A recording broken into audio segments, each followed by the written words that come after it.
அனைவருக்கும் வணக்கம். என்னுடைய பேர் கவிப்பிரியா. முதல்ல அனைவருக்கும் நன்றி. நான் இதுவரைக்கும் போஸ்ட் பண்ண வீடியோஸுக்கெல்லாம் நல்ல ஃபீட்பேக் வந்திருக்குது. நிச்சயமாக நல்ல மோட்டிவேட் பண்ணது. எதிர்காலத்திலேயும் நல்ல விடயங்களை உங்களுடன் பகிர்ந்து கொள்ளணும் என்று. இன்றும் நாங்கள் ஒரு மிகவும் முக்கியமான விடயத்தை பற்றி கதைக்க இருக்கின்றோம். அது எல்லோரும் ஓப்பனாக கதைக்க வேண்டிய விடயம், குறிப்பாக புதிய பெற்றோர்கள் ஓப்பனாக கதைக்க வேண்டிய விடயம். அதனால் தான் என்னுடைய கணவர் கரண் முருகேஷ் அவர்களை இந்த வீடியோவுக்கு நான் அழைத்து வந்திருக்கின்றேன். அனைவருக்கும் வணக்கம். அந்த டாபிக் என்னவென்று சொன்னால் போஸ்ட் பார்டம் டிப்ரெஷன், அதாவது புதிய தாய்மார்களுக்கு ஏற்படக்கூடிய ஒரு மன அழுத்தம் என்று டிரான்ஸ்லேட் பண்ணலாம். என்ன சொல்றீங்க? இது ஒரு கண்டிப்பாக கதைக்கப்பட வேண்டிய விஷயம். பொதுவாக நான் நினைக்கிறேன் எமது சமுதாயத்தில் இப்போ டிப்ரெஷன், மன அழுத்தம் சம்பந்தமாக நிறைய விழிப்புணர்வு இல்லைன்னு நான் நினைக்கிறேன்.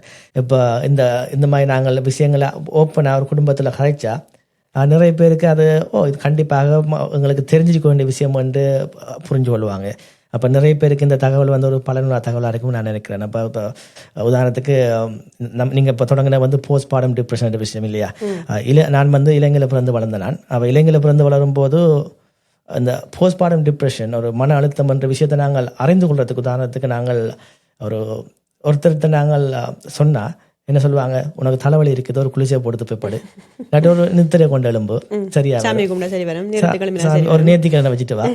அப்போ அந்த மாதிரி சில விஷயங்கள் இப்போ அதாவது அவங்க அதை இக்னோர் பண்ணி சொல்லல, அதுக்குள்ள சொல்ல முடியாது, அவங்களுக்கு விஷயம் அவங்களுக்கு இதுதான் டிப்ரெஷனாக இருக்குமென்ற விழிப்புணர்வு இல்லாததால நடந்தோம். அப்போ எங்களுக்கு இப்போ இந்த விஷயம் நாங்கள் வெளியில் சொல்லும்போது இதாத்தான் இருக்குமென்னா பார்க்குற முரசு மாறலாம்.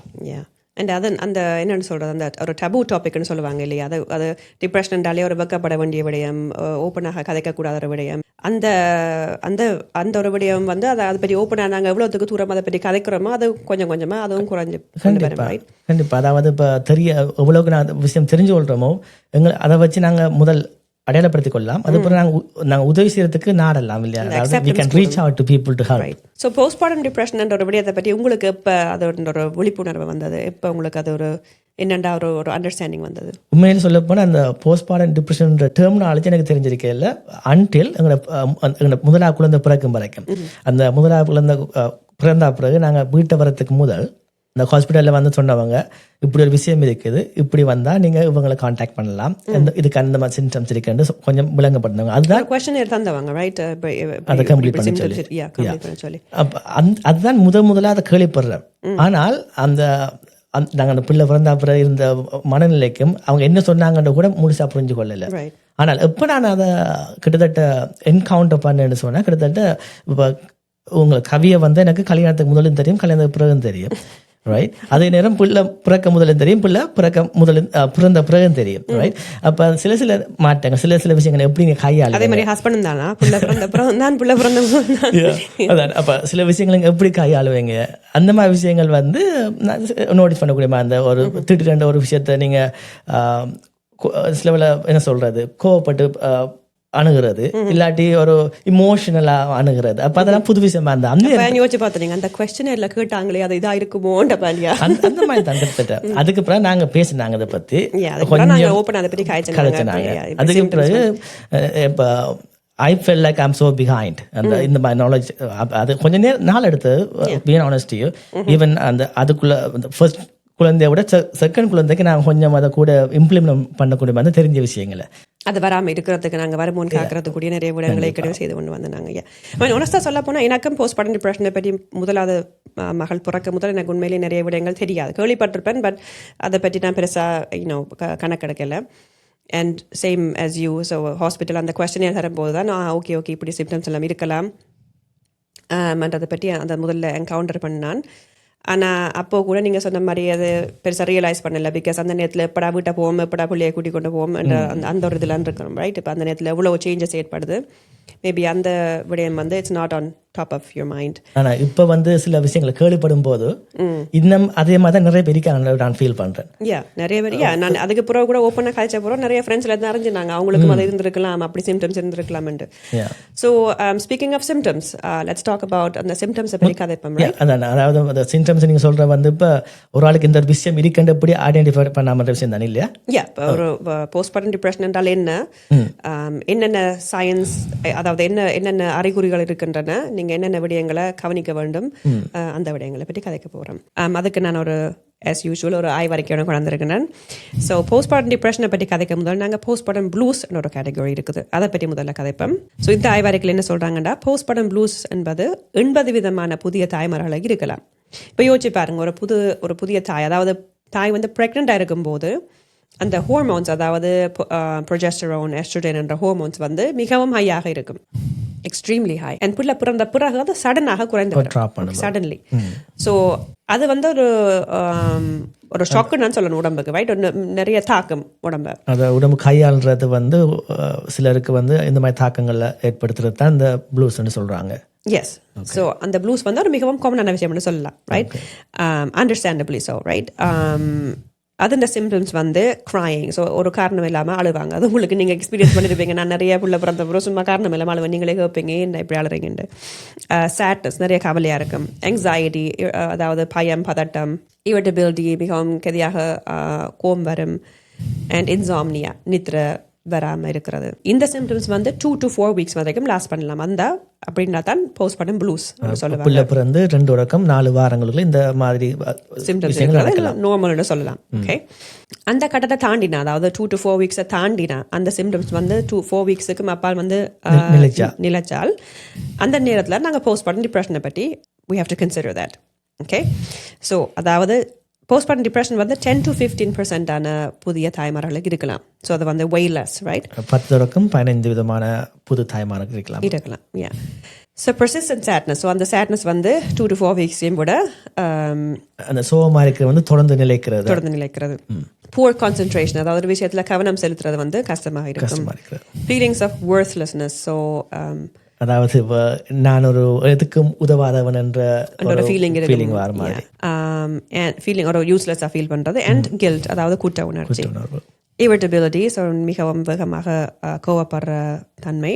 அன்ஹிடோனியா, அதாவது வளமையாக சந்தோஷம் தர விடயங்கள் இந்த கட்டத்தில் சந்தோஷம் தராது. அதாவது நீங்கள் ஒரு ஹாபி ஒன்று செய்தீங்கண்டா, இல்லாட்டி புள்ளியில பார்க்கும்போது கூட உங்களுக்கு ஒரு சந்தோஷம் வந்தா அந்த நேரத்தில் உங்களுக்கு நீங்க என்ஜாய் பண்ணி செய்யற விஷயம் கூட இப்போ உங்களுக்கு ஒரு என்ஜாய் பண்ணலாமே இருக்கு. என்ஜாய் பண்ணாத நிலையில இருப்பீங்க. இன்சாம்னியா, நித்திரை வராமல் இருப்பது. ஹைப்பர்சாம்னியா, அதாவது கூட நித்திரை கொள்ளுவாங்க. அது ஒரு வித்தியாசமான சிம்டம்ஸ் போஸ்ட்மார்ட்டம் ப்ளூஸை விட. நல்ல விஷயம் சொல்ற வந்து நாங்கள் சில வந்து நாங்கள் பொதுவாக இப்படி நடக்கும்போது நாங்கள் சில பல அட்டென்ஷன் கொடுக்க மாட்டோம். இது இப்போ சொல்லும் போது எனக்கு விளங்குதோ இந்த மாதிரி விஷயங்கள் இருக்குதுன்னு சொல்லி இவங்க இப்படி தானே மாதிரி சின்னங்களை நாங்கள் யோசிச்சுட்டு போவோம். இது ஒரு சீரியஸான விடயத்துக்குரிய ஒரு அறிகுறியா இருக்கலாமா நாங்களா யோசிக்க மாட்டோம், ரைட்? புவர் பாண்டிங், அதாவது புதுசாக பிறந்த குழந்தையோட அவங்களுக்கு ஒரு என்னென்னு சொல்றது, ஒரு கனெக்ஷன் ஏற்படுறதுக்கு கஷ்டப்படுத்துவாங்க. அண்ட் இது இந்த உச்சக்கட்டம் வந்து தற்கொலை, ரைட்? அவங்க தங்களை தானே ஹர்ட் பண்றதுக்கு அந்த கட்டம் வரைக்கும் போவாங்க. அவங்கள வாழ முடியாதுன்றது முடிவெடுக்கிறதுக்கு சந்தர்ப்பம் இருக்கு. அண்ட் இது இந்த அடுத்த கட்டம் வந்து போஸ்ட்மார்ட்டம் சைக்கோசிஸ். அது வந்து போஸ்ட்மார்ட்டம் டிப்ரெஷன் ஒரு மிகவும் ஒரு எக்ஸ்ட்ரீமான வெர்ஷன் சொல்லலாம், மிகவும் அரிதான விடயம் கூட. ஸோ புதிய தாய்மார்களில் 1000ல் 2 பேருன்னு சொல்லியிருக்காங்க. ஸோ போஸ்ட்மார்ட்டம் சைக்கோசிஸ் வந்து abnormal thoughts. ஸோ வளமைக்கும் மிகவும் என்ன சொல்றது, abnormal thoughts என்றா வளமைக்கு மாறாம யோசிக்கிறேன்னு சொல்லலாம். ஸோ ஹலூசினேஷன்ஸ் இருக்கும், வந்து இல்லாத விடயங்கள் கூட தெரியுற மாதிரி தெரியும். கற்பனை மட்டும் இல்லை, இல்லாத விடயம் அவங்களுக்கு அதில் இருக்கிற மாதிரியே அவங்களுக்கு ஃபீல் பண்ணுவாங்க. ஹலூசினேஷன் சொல்லுவாங்க. Visual and audible. ஸோ ஏதாவது விடயங்கள் கேட்காட்டியும் கூட அவங்களுக்கு கேட்குற மாதிரி இருக்கும். பேரனோயா, அதாவது யாரோ அவங்களுக்கு ஓட தர மாதிரி இருக்கும். புள்ளைய கொள்றதுக்கு அவங்களுக்கு யாரோ ஒரு ஓட தர மாதிரி அவங்களுக்கு ஒரு ஃபீலிங் இருக்கும். ஆங்ஸைட்டி, நிறைய பதட்டம், அக்ரெஷன். ஸோ அவங்களுக்கு மிகவும் அதிகமாக கோவப்படுவார்கள். அண்ட் as I said, அவங்களுக்கும் தற்கொலை ஃபீலிங்கும் வரலாம். அண்ட் அவங்களோட புதுசாக பிறந்த பிள்ளையை கூட ஹர்ட் பண்ணணும்ன்ற அதை கூட கொலை வரைக்கும் கூட போகலாம். அந்த ஃபீலிங்கும் இருக்கும். ஸோ அதை வந்து போஸ்ட்மார்ட்டம் சைக்கோஸ் அந்த நிச்சயமாக அதுவும் ஒரு ஓப்பனாக கதைக்க வேண்டிய விடயம். என்ன சொன்னாங்க, நாங்கள் நியூஸில் கேள்விப்படுறாங்க, என்னடா அப்படியாமா அப்படி இப்படி செய்திருக்கலாமான்னு நாங்கள் யோசிப்போம். ஆனால் அது ஒரு நோய்ன்றதை நாங்கள் முதல்ல அக்செப்ட் பண்ணணும், ஏற்றுக்கொள்ளணும்.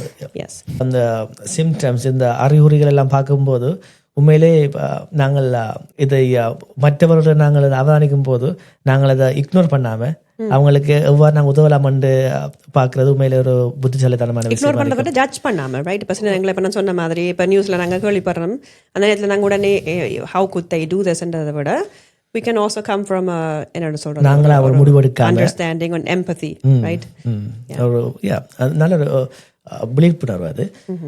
இப்போ நான் இப்போ ஒரு மன அழுத்தம், போஸ்ட்மார்டம் டிப்ரெஷன் எவ்வளோ காலத்துக்கு லாஸ்ட் பண்ணணும்னு நினைக்கிறேன்? ஒரு பிள்ளை பிறந்த அப்புறம் எவ்வளோ காலத்துக்கு அது போகும்னு நினைக்கிறீங்க? ஸோ இந்த பேப்பரில் சொல்கிறாங்க என்னென்னா, பிள்ளை பிறந்ததுலேருந்து ஒரு வருஷத்துக்குள்ளே இந்த சிம்டம்ஸ் ஏற்பட்டால் அதை ஸ்டில் போஸ்ட்மார்டம் டிப்ரெஷன் தான் கேட்டகரைஸ் பண்ணுவாங்க. ஒரு வருஷத்துக்கு போகிறோம்னா அது ரெகுலர் டிப்ரெஷன் சொல்லலாம். ஆனால் அந்த பிள்ளை பிறந்த ஒரு வருஷத்துக்குள்ளே போஸ்ட்மார்டம் டிப்ரெஷன் சொல்கிறாங்க. ஸோ கில்ட்ன்ற விடயத்தை பற்றி நான் ஒரு செகண்ட் கதைக்க போகிறேன். ஏன்னாண்டா குற்ற உணர்ச்சி, ரைட்? ஸோ குற்ற உணர்ச்சி நான் மிகவும் இன்டென்ஸாக ஃபீல் பண்ணேன் போஸ்ட்மார்டம் டைமில், குறிப்பாக முதல் குழந்தை பிறந்த பிறகு அண்ட் செகண்ட் குழந்தை பிறந்த பிறகும் கூட நான் குற்ற உணர்ச்சி நிறைய ஃபீல் பண்ணேன். குற்ற உணர்ச்சி என்ன மீன் பண்ணுங்க? இப்போ நீங்கள் ஆக்கள் சொல்லும்போது அவங்க உங்களை பிள்ளை சொல்கிற மாதிரி நினைக்கிறீங்களா, இல்லை நீங்களாவே உங்களை ஒரு இடத்த நான் செய்கிற பிள்ளை நினைச்சு? I think both. இப்போ நானே என்ன ப்ளேம் பண்ணதும் சரி, ஆனால் வேற யாராவது ஏதாவது சொல்லும் போது அதை I would take it too hard because இப்போ கவியை உங்களுக்கு நார்மல் கவியை அதாவது போஸ்ட்மார்டம் இல்லாத கவியை உங்களுக்கு தெரியும், ரைட்? நார்மலாக யாராவது ஏதாவது சொன்னாலும் நான் பெருசாக பர்சனலாக ஏற்றுக்கொள்ள மாட்டேன். பட் அந்த நேரத்தில் we just talked about it, right? you're not yourself, right? நீங்கள் போஸ்ட் இவ்வளோ ஹார்மோனல் சேஞ்சஸ், இவ்வளோ bodily changes, and I think நாங்கள் முதல்ல அதை அக்னாலேஜ் பண்ணணும், ரைட்? I know நிறைய பெண்கள் hundreds and hundreds of years, thousands of years பிள்ளைகள் பார்த்துருக்காங்க. ஆனால் அப்படி இருந்து we have to acknowledge, especially நாங்கள் இப்போ புலம்பெயர்ந்த நாட்டில் நாங்கள் ஒரு ஹெல்ப்பும் இல்லாமல் இங்கே இருக்கிறோம். Support system illa ondumilla, and what a profound change, right, to the female body. Literally you are given a birth or life to a human being. Yeah, I'm producing a human. Mudalla human produce panni uladhu kondu varan, right? I'm really producing a heart and the bones and எவ்வளோ ஒரு இன்டென்ஸான ஒரு experience, right? ஹார்மோனலாக சரி and ஃபிசிக்கலாக சரி எவ்வளோ உடம்புல மாற்றங்கள் ஏற்படுது. இப்போ நிறைய ரீசர்ச் வந்துருக்குது, இப்போ புதுசாக ரீசர்ச் வந்துருக்கு வந்து பெண்களோட மூளையில் கனெக்ஷன்ஸ் வந்து கூட மாறுது. ஸோ மூளை you literally becoming a different person, right? So அதை நாங்கள் முதல்ல அக்னாலேஜ் பண்ணோம், ரைட்? எவ்வளோ ஒரு பெரிய மாற்றங்கள் ஏற்படுது உடம்புல. உதாரணமாக பிரஸ்ட் ஃபீடிங், எனக்கு வேறு தாய்ப்பால் கொடுக்குற, ரைட்? ஸோ வேறு தாய்மார்களை பற்றி எனக்கு தெரியல. பட் ஃபார் மீ பர்சனலி எனக்கு அது என் வாழ்க்கையில் செய்த ஒரு மிகவும் டிஃபிகல்ட்டான விஷயம் நான் சொல்லுவேன். எக்ஸ்பீரியன்ஸ் உங்களுக்கு மனசில் ஒரு one of the most difficult things I've ever done. And ஆனால் நீங்கள் அதை விரும்பி செய்த விஷயம், அது மேலே பிள்ளைகளுக்கு கண்டிப்பாக அந்த விஷயம் போய் சேரும். விரும்பி செய்கிறது ஓகே, ஐ மீன் விரும்பி செய்கிறது okay, doesn't take away from that it was difficult, right? I think that's something we really need to talk about. ஒரு விஷயம் வந்து ஒரு பிளஸிங், ஒரு பிள்ளை பிறக்கிற ஒரு பிளஸிங், ஐ அக்ரி. நான் விரும்பி பிரஸ்ட் ஃபீட் பண்ணேன், நான் விரும்பி தான் பிள்ளைய வளர்க்குறேன். நான் அப்படி இருந்தும் ஒரு விஷயம் டிஃபிகல்ட்ன்றதை நாங்கள் ஓப்பனாக அக்னாலேஜ் பண்ணுறதுல ஒரு விஷயம் இல்லை. அது கூட ஒரு அதுக்கு கூட ஒரு குட்டை தான் கொடுப்பாங்க. ஏன் நீங்கள் அதை ஒரு என்ன சொல் பிள்ளை ஒரு பிளஸிங் நீங்கள் என்னென்னு நீங்கள் அதை பற்றி குறைக்கலாம். No, it's still difficult, right? And breast feeding ஏற்றுக்கொள்ளணும், அது ஒரு கடினமான விஷயம் ஏற்றுக்கொள்றது. அதை அக்னாலேஜ் பண்ணணும் ப்ளீஸ். அண்ட் புள்ள ஐ மீன் ப்ரெக்னன்சி புள்ள போகிறத போல தான் பிரஸ்ட் ஃபீடிங் ஒரு மிகவும் ஒரு ஃபிசிக்கலி டிமாண்டிங் விஷயம். You're literally producing, protein, fat and all those என்னன்னு சொல்றது, ஒரு பிள்ளைக்கு தேவையான முக்கியமான நியூட்ரியன்ஸ் அவ்வளோ நீங்கள் ப்ரொடியூஸ் பண்ணி பிள்ளைக்கு ஃபீட் பண்ணணும். அது எவ்வளோ பெயின் இருக்கும், ரைட்? இப்போ மஸ்டைட்டிஸ் உங்களுக்கு தெரியும், நான் எத்தனை மணிக்கெல்லாம் அது இன்ஃபெக்ஷன் ஆகிருக்குது, எவ்வளோ பெயின், புள்ள ஒழுங்காக லேட்ச் பண்ணாடி எவ்வளோ பெயின்ஃபுல்லாக இருக்கும், ரைட்? அண்ட் அந்த நேரத்தில் ஐ மீன் என்ன செய்தாலும் புள்ள அந்த மாதிரி தான் இருக்கும். இப்போ முதலாவது குழந்தை எங்களுக்கு பிறந்த பிறகு எனக்கு ஆரம்பத்தில் ஒழுங்காக பால் வரல, ரைட்? ஆனால் அந்த பாலை ஒழுங்காக வரவழைக்கிறதுக்கு என்ன பண்ணலாம்னு எனக்கு என்ன செய்யலாம்னு தெரியாது, right? I read some books here and there, but மற்றபடி என்னென்ன செய்யலாம்னு எனக்கு உண்மையிலேயே ரிசோர்ஸஸ் இருக்கல. நான் அந்த நேரத்தில் என்ன உங்களுக்கு நீங்கள் பிள்ளைக்கு பால் கொடுக்குறல ஒழுங்காக, புள்ள அந்த அழுது கொண்டு இருக்குது, பிள்ளைக்கு பசிக்குது, இப்போ ஃபார்முலா ஏதாவது கொடுங்களேன், ஃபார்முலா கொடுத்தாலும் புள்ள பால் கொடுத்தாலும் புள்ள நீங்கள் என்னத்தை செய்தாலும் புள்ளன்ற மாதிரி தான் நாங்கள் ஃபீல் பண்ணுவோம். மலமையாக நார்மலாக நீங்கள் இருக்கும்போது வந்து மற்றவங்களை சொன்னாலும் உங்களை பெருசாக பாதிக்கிறல. ஆனால் இந்த மாதிரி நேரத்தில் ஏற்கனவே நீங்கள் ஹார்மோன் சேஞ்சில் நீங்கள் நிறைய விஷயங்களை டீல் பண்ணி கொண்டிருக்கிறீங்க. அது அவங்க சொல்லும் போது கவி தெரியும், ரைட்? இப்போ நம்மள யாராவது என்ன சொன்னால் நான் அதை பெருசாக எடுத்துக்க மாட்டேன். ஆனால் அந்த நேரத்தில் right you want that advice, right? Because நீங்கள் ஒரு புதிய தாயாக இருக்கும்போது உங்களுக்கு உண்மையிலேயே ஒன்றும் தெரியாது, right? You never done that before. So யாராவது அட்வைஸ் பண்ண வந்தால் நீங்கள் அதை கட்டாயம் you want to have that advice. And அந்த டைமோட நாங்கள் ஹேச்ச மாதிரி மிகவும் ஒரு சென்சிட்டிவான பீரியட், ரைட்? ஸோ நான் நிறைய விஷயங்களை யாராவது ஏதாவது சொன்னால் நான் நிறைய I took it to my heart a lot. So அந்த நேரத்தில் நான் என்ன செய்தேன்டா, இப்போ ஐ திங்க் ஹாஸ்பிட்டலில் கூட அவங்க ஆஃபர் பண்ணினாங்க, ரைட்? உங்க நீங்கள் ஒரு லாக்டேஷன் கன்சல்டன்ட்டை சீக் பண்ணலாம், அது உங்களோட இன்சூரன்ஸ் எல்லாம் கவர் பண்ணும், மற்றது நிறைய புக்ஸ் ரீட் பண்ண தொடங்கினேன், ரைட்? இப்போ புள்ள ஒழுங்காக லேட்ச் பண்ணாட்டி என்ன செய்யலாம், எப்படி பால் கொடுக்கலாம், ஃபார்முலாவோட எப்படி சப்ளிமெண்ட் பண்ணலாம். I just started having that open conversation. இப்போ உங்களோட நான் காய்ச்சி நான் ஓப்பனாக என்ன செய்யலாம்ன்றது. அந்த மாதிரி விஷயங்கள் நிறைய உதவி செய்யுது. அதே நேரம் அந்த மன அழுத்தத்தையும் குறைக்கிறதுக்கு உதவியாக இருந்தது, ரைட்? பட் யா இது வந்து என்னன்னு சொல்றது, இப்போ நான் இதை பற்றி என்ன கதைக்கிறேன்னு சொன்னால், நாங்கள் அநேகமாக யோசிப்போம், இது என்ன ஆயிரக்கணக்கான வருஷமாக பெண்கள் செய்து கொண்டு வந்த விடயம் தானே, எல்லாரும் என்ன புள்ள பிறகு என்ன பெரிய புதுசான விஷயமா. ஆனால் அந்த நேரத்தில் மேபி அவங்களும் கஷ்டப்பட்டிருப்பாங்க, ரைட், ஓப்பனாக காய்ச்சிருக்க மாட்டாங்க. அதையும் கூட இப்போ ஸ்ரீலங்காவில் பார்த்தீங்கன்னா எவ்ரி ஒன் ஹேஸ் அ வில்லேஜ்னு சொல்லுவாங்க, ரைட். இப்போ நிறைய பேர் உதவிக்கு வருவாங்க, நிறைய ஃபேமிலி ஃப்ரெண்ட்ஸ் எல்லாம் இருக்கிறாங்க. இப்போ எங்களோட இமிக்ரெண்ட் வாழ்க்கையை பார்த்தீங்கன்னா நிறைய ரிசோர்ஸஸ் இல்லை எங்களுக்கு. அது மட்டும் இல்லாமல் இப்போ ஒரு கட்டத்தில் வந்து இந்த இது பெண்களுக்கு கடமை அவர்கள் செய்யணும், அது அவங்க செய்ய அது ஒரு விஷயம். அது ஒரு அதான் இப்போ பெண்கள் அவங்களுக்கு கண்டிப்பாக இது ஒரு காரணமா சொல்ல முடியாத ஒரு நிலைமையில அவங்களுக்கு ஆட்டோமேட்டிக்கா தெரிஞ்சிருக்க தானே வேணும். இது என்ன உங்களுக்கு நீங்க ஒரு தாயிண்டா உங்களுக்கு ஒரு இன்ஸ்டிங்டிவா உங்களுக்கு ஒரு ஃபீல் பண்ண தானே வேணும் எதிர்பார்க்கறது. ஐ மீன் ஃபார் மீ எனக்கு எல்லாம் புதுசாக தான் இருந்தது. நான் I had to teach everything to myself. எனக்கு மட்டும் நேச்சுரலாக வந்தாவே நான் ஃபீல் பண்ணல உண்மையிலே. But maybe other people feel differently. I don't know. கண்டிப்பா நீங்க சொல்ற விஷயங்களை நாங்கள் ஏற்றுக்கொள்ளணும். அதாவது வந்து எஸ் ஏற்றுக்கொண்டு நாங்கள் அதை ஃபர்ஸ்ட் ஆஃப் ஆல் இது அக்னாலேஜ் பண்ணோம். நாங்கள் ஓகே இதுதான் உங்களுக்கு நடக்குது, இது ஒரு சாதாரண விஷயம் இல்லை, நிறைய மாற்றத்துக்குள்ள நீங்கள் போய் கொண்டிருக்கிறீங்க, உங்களோட வேலை பல கூட, அதை நாங்கள் ஏற்றுக்கொண்டு அதுக்கு நாங்கள் எப்படி ஒரு சப்போர்ட்டிவ் சிஸ்டம் அரைக்கலான்னு பார்க்கணும். ஒரு உதவி செய்யணுன்றது வேறு விஷயம். உதவி செய்கிறது வந்து நீங்கள் யாருக்கும் உதவி செய்யலாம்.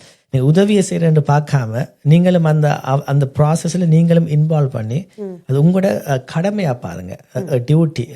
அப்படி பார்க்கும்போது நீங்கள் கொஞ்சம் கூட உணரக்கூடிய மாதிரி அந்த பெயினை நாங்கள் ஸோ அப்படி செய்தோம்னு சொன்னால் நாங்கள் குடும்பத்தில் வர நிறைய பிரச்சனைகளையும் தவிர்த்து கொள்ளலாம். இந்த விழிப்புணர்வு, இந்த இவ்வளவு நாங்கள் பேசின விஷயங்கள் வந்து உண்மையில ஒரு நல்ல ஒரு விடயம் என்று சொன்னால், இப்போ இதை நாங்கள் புரிஞ்சு கொள்ள நேரத்தில் இப்போ நாங்கள் ஒருத்தரை பிளேம் பண்ணாமல் ஒருத்தரில் குற்றம் சாட்டாமல் அந்த குற்றம் சாட்டுறதுக்கு பதிலாக நாங்கள் அவங்கள எப்படி புரிஞ்சு கொள்ளலாம். அது இப்போ நீங்கள் ஒரு புதிய தாய் வந்து இமோஷனலாக ஃபிசிக்கலாக whatever she's going through, அது விளங்காட்டி you cannot bring that understanding, right? Correct. சரியா சொன்னீங்க. அப்போ அதை நாங்கள் அதாவது நீங்கள் தூரத்தில் இருந்து பார்த்தா விளங்க போகிறல்ல, அப்போ நீங்களும் அதோட சேர்ந்து நடந்துக்கு போது அந்த வழி உங்களுக்கு விளங்கும். அதே நேரம் அது அந்த காரணம் விளங்கும் போது நீங்கள் அதை எப்படி நீங்கள் திருத்தலாம்னு பார்ப்பீங்க. நீங்கள் ஆரம்பத்தில் காய்ச்சி கொண்டிருக்கும் போது சொன்னீங்க இந்த போஸ்ட்மார்டம் டிப்ரெஷன் வந்து வாரத்துக்கு ஒரு காரணம் வந்து ஹோமோனல் சேஞ்சஸ், உடம்புல ஹோமோனில் வர சேஞ்சஸால நடக்குது. வேறு எதுவும் காரணங்களால் இந்த மாதிரி போஸ்ட்மார்டம் டிப்ரெஷன் வாரத்துக்கு காரணம் இருக்குது, அந்த மன அழுத்தம் வாரத்துக்குரிய சந்தர்ப்பம் இருக்குதா இல்லை? இந்த பேப்பரில் வேறு விஷயங்களும் அவங்க மென்ஷன் பண்ணுறாங்க. ஸோ நார்மல் டிப்ரெஷன் மாதிரி தான் என்ன காரணம் உண்டு, இதுதான் காரணம் உண்டு 100% சொல்ல முடியாது, ரைட்? என்ன காரணம் உண்டு இது வரைக்கும் சயின்டிஸ்டுக்கு 100% தெரியாது. ஆனால் சில விடயங்கள் இருக்குது, ரைட்? அதுக்குரிய சந்தர்ப்பத்தை கூட்டக்கூடிய விடயங்கள். ஸோ ஒன்று வந்து நாங்கள் ஹோமோனல் சேஞ்சஸ் காய்ச்சினாங்க. இன்னொன்று வந்து ப்ரெக்னன்சி அல்லது பர்த் காம்ப்ளிகேஷன், அதாவது புள்ள பிறக்கும் போது ஏதாவது காம்ப்ளிகேஷன் நடந்திருந்தா அல்லது ப்ரெக்னன்சி டைமில் கூட பிள்ளைக்கு ஏதாவது நோய் இருக்குன்னு நாங்கள் கேள்விப்பட்டா அது ஒரு மிகவும் ஒரு பெரிய ஸ்ட்ரெஸ் மாதிரி, right? Pre term delivery, so புள்ள முந்தி பிறந்தா, ஸ்லீப் டெப்ரிவேஷன், ஸோ நித்திரை காரணமாக இல்லாமல் இருக்கிறது. பிகாஸ் நித்திரை இல்லாமல் இருக்கிறத வந்து எல்லாரும் டிஃப்ரெண்டாக ரியாக்ட் பண்ணுவாங்க. சில ஆக்கள் அதுக்கு ஓகேயா இருப்பாங்க, சில ஆக்கள் வந்து அதுக்கு மிகவும் இன்டென்ஸாக ரியாக்ட் பண்ணுவாங்க. உங்களுக்கு தெரியும், எனக்கு நித்திரை இல்லாட்டி நான் கொஞ்சம் கூட கோப்பறேன் நான். ஸோ எல்லாரும் அதுக்கு வித்தியாசமாக ரியாக்ட் பண்ணுவாங்க. Poor health of the mother, so தாய்க்கு ஏதாவது வேறு நோய்கள் இருந்தால் or any family members of ஃபேமிலிக்குள்ளேயும் வேறு யாராவது நோய்கள் வருத்தங்கள் இருந்தால் அடிஷ்னல் கேர் டேக்கிங். ஸோ புதிய தாய் வந்து புது குழந்தையை விட வேறு யாராவது டேக் கேர் பண்ண வேண்டியிருந்தா, குழந்தைகளை விட உதாரணமாக வயசானவங்க இல்லாட்டி ஒரு வேறு ரெஸ்பான்சிபிலிட்டி இருந்தால், history of depression, so pregnant ஆக முதல்லையே ஏற்கனவே டிப்ரெஷன் இருந்திருந்தா, ஃபேமிலி ப்ராப்ளம்ஸ் ஆஃப் குடும்பத்துக்குள்ள ஏதாவது கான்ஃப்ளிக்ட் பிரச்சனைகள் இருந்தால், conflict with the partner, obviously பார்ட்னரோட ஏதாவது பிரச்சனை இருந்தால், அன்வான்ட் ப்ரெக்னன்சி, ஸோ அந்த ப்ரெக்னன்சி எதிர்பாராத pregnancy, unwanted gender, so unfortunately சில நாடுகள் அதை இன்னும் இருக்குது, பொம்பளை வேணாமண்டு, ஃபைனான்ஷியல் ஹார்ட்ஷிப், ஸோ ஏதாவது ஃபைனான்ஷியலாக பொருளாதாரம் கொஞ்சம் கஷ்டமாக இருந்தால் அது ஒரு காரணமாக அமையலாம், right? And single moms, so தனியாக பிள்ளைய பழக்க வேண்டியிருந்தா, ஸோ அப்படி நிறைய ரிஸ்க் ஃபேக்டர்ஸ் இருக்குது, ரைட்? இதுதான் காரணம், இதுதான் உங்களுக்கு போஸ்ட்மார்ட்டம் டிப்ரெஷனை கொண்டு வரும்னு சொல்லலை. ஆனால் இந்த விடயங்கள் இருந்தால் உங்களுக்கு இந்த போஸ்ட்மார்ட்டம் டிப்ரெஷன் வாரத்துக்குரிய சந்தர்ப்பம் அதே மாதிரி கூடலாம் என்று இந்த பேப்பரில் சொல்கிறாங்க. இப்போ நான் சொன்னேன், நான் இப்போ சப்போர்ட்டிவ் சிஸ்டம்னு சொல்லும்போது ஆண்களும் பெண்களும் நாங்கள் செய்கிற வேலையில் பிரித்து ஆளுக்கால் உதவியாக செய்யணும்னு. அப்போ அந்த இப்போ நாங்கள் காய்ச்சி கொண்ட விஷயம் வந்து இப்போ போஸ்ட்மார்ட்டம் டிப்ரெஷன் ஒரு பெண்களுக்கு மட்டுமே ஒரு விஷயமான மாதிரி காய்ச்சி கொண்டிருக்கிறோம். ஆனால் ஆம்பளைகளுக்கும் இந்த மாதிரி சுச்சுவேஷன் வருமா? ஏன்னா ரைசிங் த சைல்டு, ஒரு பிள்ளையை வளர்க்குறன்ற வந்து தாயின் பொறுப்பு மட்டும் இல்லை, தகப்பன்ற பொறுப்பும் கூட. அப்போ அவங்களுக்கும் இந்த மாதிரி நேரத்தில் இப்படி ஒரு விஷயம் இருக்குதா? முதலாவது ஸோ இந்த பேப்பரில் சொல்கிறாங்க ஆக்சுவலி 10 விதமான ஆண்களுக்கும் போஸ்ட்மார்ட்டம் டிப்ரெஷன் ஏற்படலாமண்டு, but not for the same reasons. Obviously ஆண்கள் வந்து அந்த ஹோமோனல் சேஞ்சஸ், ஃபிசிக்கல் சேஞ்சஸ் எல்லாம் அவங்களுக்கு ஏற்படல. அவங்களுக்கும் அந்த ரிஸ்க் ஃபேக்டர்ஸ் இருக்கலாம், ரைட்? இப்போ வீட்டில் கான்ஃப்ளிக்ட், அது financial hardship, all the things we just talked about, நித்திரை இல்லாமல் இருக்குது, அடிஷ்னல் கேர் டேக்கர். ஸோ அந்த விஷயங்கள் இருக்கும்போது அந்த சந்தர்ப்பம் கூடுகின்றது. ஆனால் it's not the same physiology. So it's not the same. என்னென்னு சொல்கிறது, இப்போ நான் சொன்ன மாதிரி இப்போ ஹோமோனல் சேஞ்சஸ், அந்த மூளையில் இருக்கிற சேஞ்சஸ் வந்து இப்போ புதிய தாய்க்கு ஏற்படுற மாதிரி அந்த ஃபிசிக்கல் சேஞ்சஸ் வந்து இல்லை, பட் பட்டமட சர்க்கம்ஸ்டான்சஸ் இருக்கலாம். ஐ திங்க் இதை நாங்கள் ஓப்பனாக கதைக்க வேண்டிய விஷயம் என்னென்றால், ஆண்கள் பொதுவாக சொசைட்டியில் இப்போ பொதுவாக மென்டல் ஹெல்த்ன்றது ஒரு பொதுவாக மென்டல் ஹெல்த் வந்து ஒரு டபு டாபிக். அதில் ஆண்கள் வந்து நீங்கள் சொன்ன மாதிரி ஸ்ட்ராங்காக காட்டிக்கொள்றது. அண்ட் ஸோ இருப்பாங்க சில வேலை, சிலர் ஸ்ட்ராங்காக காட்டிக்கொள்வாங்க. ஸோ அது நிச்சயமாக நாங்கள் ஓப்பனாக கதைக்க வேண்டிய ஒரு விஷயம். இப்போ ஆண்களும் கூட அவங்களுக்கு ஏதாவது இப்படி சிம்டம்ஸ் ஏற்பட்டால் அதையும் ஓப்பனாக நிச்சயமாக கதைக்கணும். நாங்கள் இப்போ காய்ச்சி கொண்டிருக்கும் போது முதல் அறிவு பற்றி காய்ச்சினாங்க. பிறகு என்னென்ன விஷயங்களால் இந்த போஸ்ட்மார்ட்டம் டிப்ரெஷன் வந்து பாரத்துக்கு சந்தர்ப்பம் அதிகம் இருக்குன்னு பார்த்துனாங்க.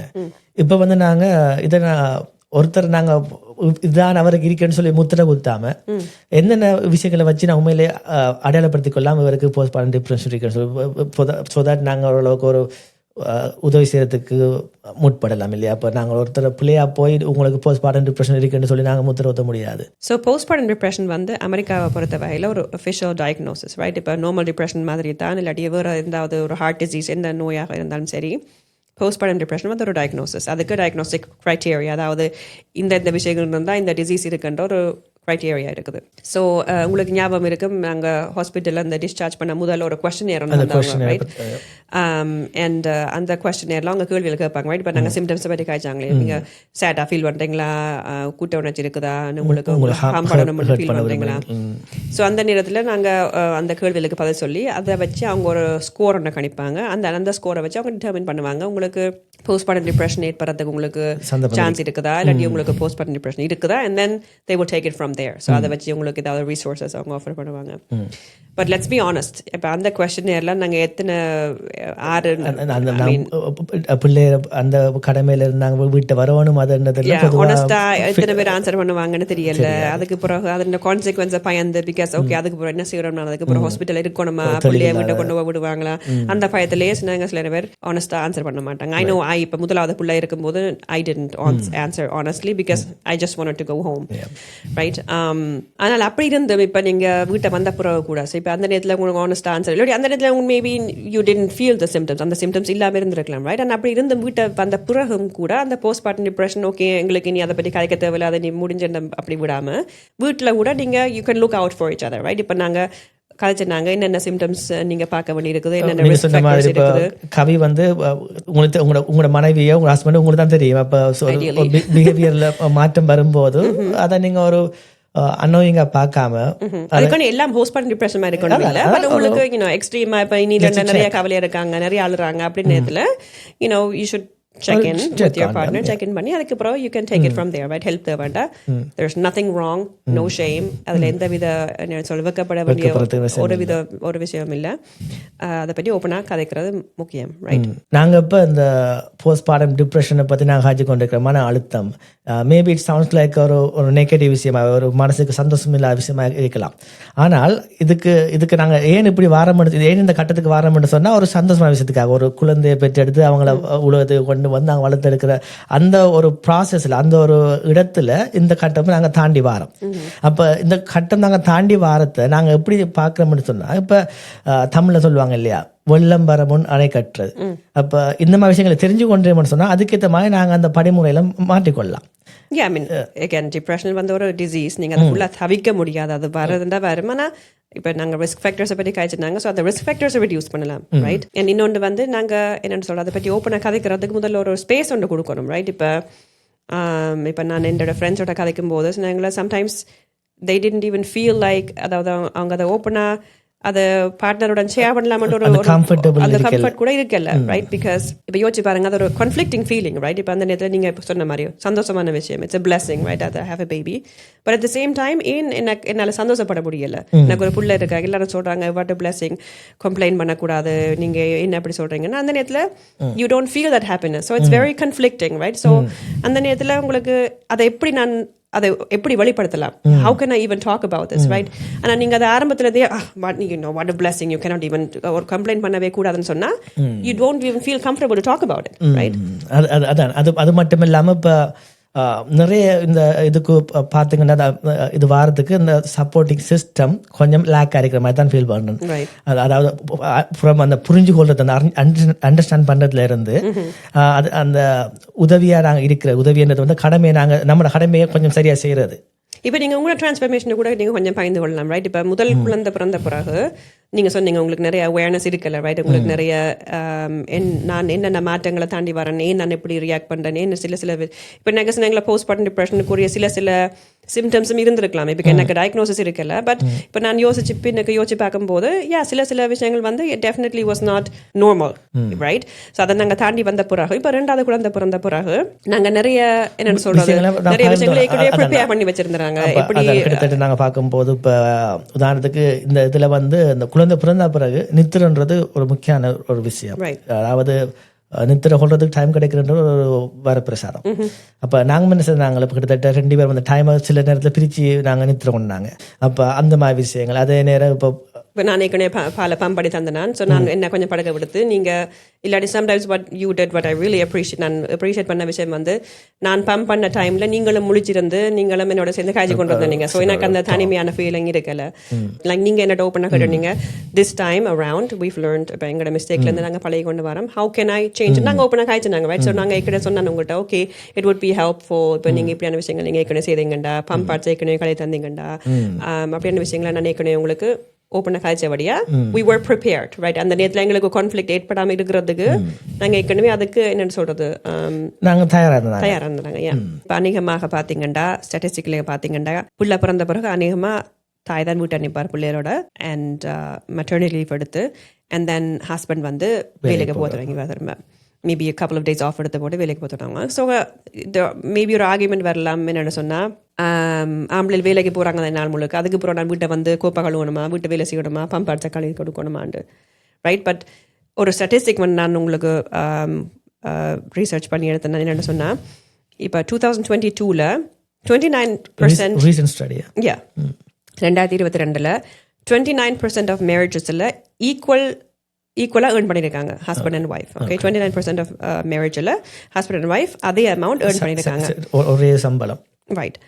ஆனால் அப்படி இருந்தும் வீட்டை வந்த பிறகும் கூட, வேலையிலேருந்து வீட்டை வந்த பிறகும் கூட பெண்கள் 4.6 hours per week கூட வீட்டு வேலையும் பிள்ளையில பார்க்குற வேலையும் செய்திருக்காங்க. ஸோ நீங்கள் ஆர்கியூ பண்ணலாது, இப்போ ஆம்பளை வீட்டை வேலைக்கு போகிறபடியா நான் அதுக்கு போகிறோம், எனக்கு வேலைக்கு அடிஷ்னலாக வேலை செய்கிறதுக்கு செய்ய முடியாது, எனக்கு கஷ்டம் உடம்புக்கு இல்லாதுன்னு ஆர்கியூ பண்ணலாம், because women are doing it, right? அப்போ நாங்கள் நானும் நான் வேலைக்கு போகிறேன்னு உழைக்கிறேன் நொண்டு சாட்டி சொல்லாமல் ஓரளவுக்கு நாங்கள் இவ்வளவுக்கு வீட்டில் ஒரு உதவியாக இருந்து இந்த விஷயங்களை நான் சப்போர்ட் பண்ண முடியுமோ அளவுக்கு குடும்பத்தில் வந்து இந்த ஸ்ட்ரெஸ்ஸும் மன அழுத்தங்களும் குறையிறதுக்கு ஒரு நல்ல ஒரு அடிப்படையாக இருக்கும். பிகாஸ் இப்போ அமெரிக்காவில் பொறுத்த வகையில் ஆக்சுவலி மெட்டர்னிட்டி லீவ் வந்து like 6 weeks or something, some places even less. So sometimes அவங்க they have to go back to work, and அதுக்கப்புறம் அவங்களோட வேலையெல்லாம் பார்த்துட்டு தான் போகணும், right? But coming back to postpartum depression, வேறு என்னென்ன விஷயங்களை செய்யலாமன்றதை பற்றி கதைப்போம் நாங்கள். இப்போ உதாரணமாக ஃப்ரெண்ட்ஸ் எல்லாம் ஆஃபர் பண்ணுவாங்க, ரைட்? உங்களுக்கு என்ன உதவி இருந்தாலும் நாங்கள் செய்வோம். இல்லை, அதாவது ஃப்ரெண்ட்ஸ் ஆஃபர் பண்ணுறது அந்த பிள்ளை பிறக்கும் போது சொல்லுவாங்க, ஓகே என்ன உதவினாலும் புதுசில். நான் அப்படி இருந்தும் இப்போ ஃப்ரெண்ட்ஸுக்கு ஒரு என்னென்ன சொல்கிற ஒரு பப்ளிக் ஹெல்த் மெசேஜ் மாதிரி சொல்லலாம், ரைட்? இப்போ check on your friends, right? இப்போ உங்களுக்கு தெரியுமாட்டா உங்களோட ஃப்ரெண்ட்ஸுக்கு இப்போ புள்ள பிறந்தன்னு சொன்னால் ஒரு first week, second week, third week மட்டும் இல்லாமல் அதுக்கு புறம் கூட, ரைட்? இப்போ ஒரு 2 months 3 months கூட செக் பண்ணுங்க, ரைட்?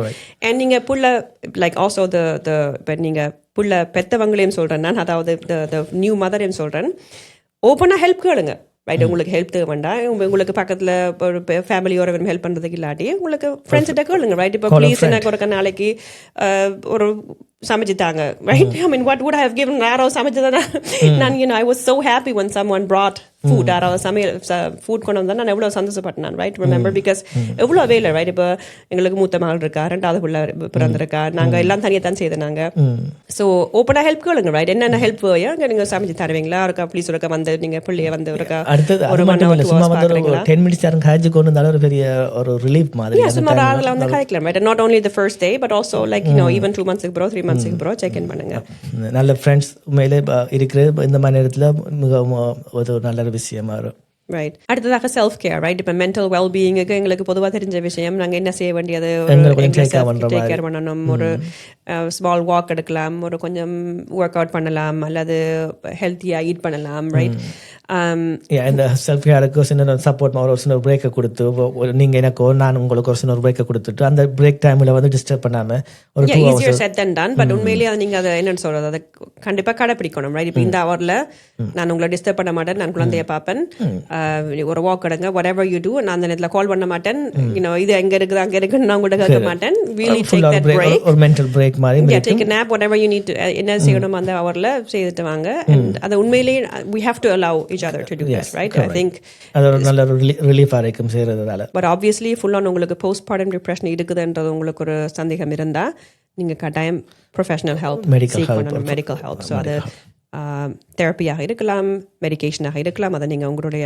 ஆரம்பத்தில் சொன்ன மாதிரி ஒரு சமுதாயம் அப்படி பார்க்கும் இல்லை அது ஒரு டாப்பிக்காக பார்க்காம அதுக்குரிய சரியான ஒரு வைத்திய ஆலோசனை பெற்று நாங்கள் அதை ட்ரீட் பண்ணோம்.